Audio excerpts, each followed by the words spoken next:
1 cup of coffee. Dubai, $13.60. New York, $8.20. Addis Ababa, 70 cents. In the country that grew the bean.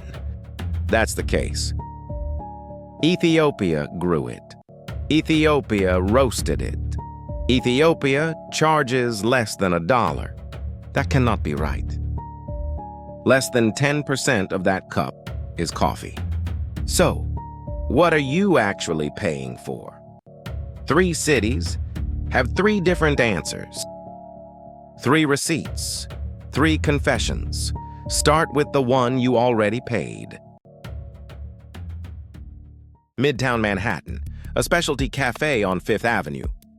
The barista steams milk behind the counter. The menu glows $6.50 for a 12-ounce latte. You tap your card. The receipt prints $8.20. The sticker lied by nearly $2 before she even turns the iPad around. Break the cup open. The beans cost about 50 cents. Milk, cup, lid, another 20. Raw material, 8% of what you paid. So, where does the other $7.50 sleep? Not in the coffee. The coffee is the excuse. The real product is somewhere else on this receipt. Rent, a quarter of the price. Prime Manhattan retail can run $300 per square foot. Every cup carries a slice of that lease. You are not buying a drink. You are renting 18 inches of polished concrete for 22 minutes. The bean is the ticket. The chair is the product. The barista knows. $20 an hour, 2 languages, 3 certifications. She smiles anyway. The menu never mentioned her rent either. Now the shadow line. The tip screen suggests 18, 20, 25%. Roughly a sixth of what you actually pay never appears on the printed menu. It is a wage supplement disguised as gratitude. The employer underpays. The customer tops it up. The receipt calls it optional. The culture does not. 3/4 of your $8 is not coffee. It is rent, labor, tax, and a tip the menu refused to print. Blue Bottle hides the cost in the gratuity. The Burj Al Arab hides nothing and still charges more. The cover-up is not saving you money. The same cup, a completely different stratosphere in Dubai. The receipt will tell you what the menu refuses to. Dubai. In a 5-star hotel on Palm Jumeirah, Ravi polishes a glass behind the bar. A cappuccino lands on the table, $13.60. Over half of that number is not coffee. It is the word luxury printed on a receipt. Break the cup open. The bean costs about 40 cents. Milk cup lid, another 20. Raw material, 4%. The rest is architecture. You are not buying a cappuccino. You are paying admission to a billionaire's living room. The city was built by workers earning as little as $3 an hour. The coffee costs 13, 4 hours of labor, 1 cup. The UAE charges a 5% VAT. Tiny. New York tax is bigger. So where does the rest sleep? A fifth of the price is rent on prime marble. Another 15% is labor. Over half is brand. New York taxes you after the order.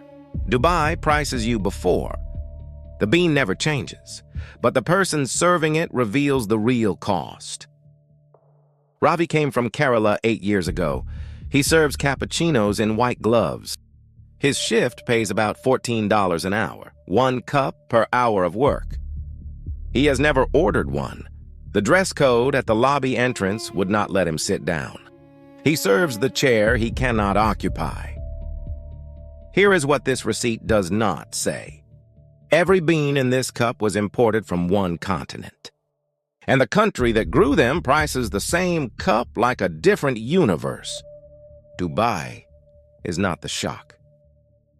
Follow the bean backward, past the port, past the roaster, Past the ledger, to the mountain where it first grew wild. The bean crossed an ocean to reach both cups. On the way home, something reverses.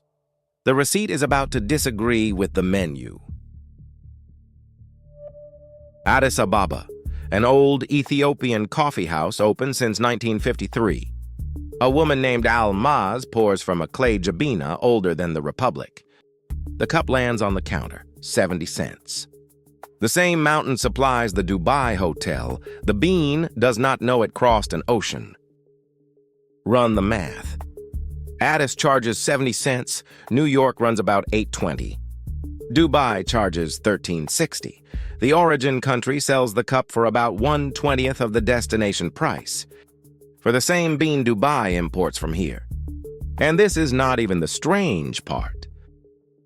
For the farmer, the cup is breakfast. For the tourist in Palm Jumeirah, it is an ornament. Same bean, two planets.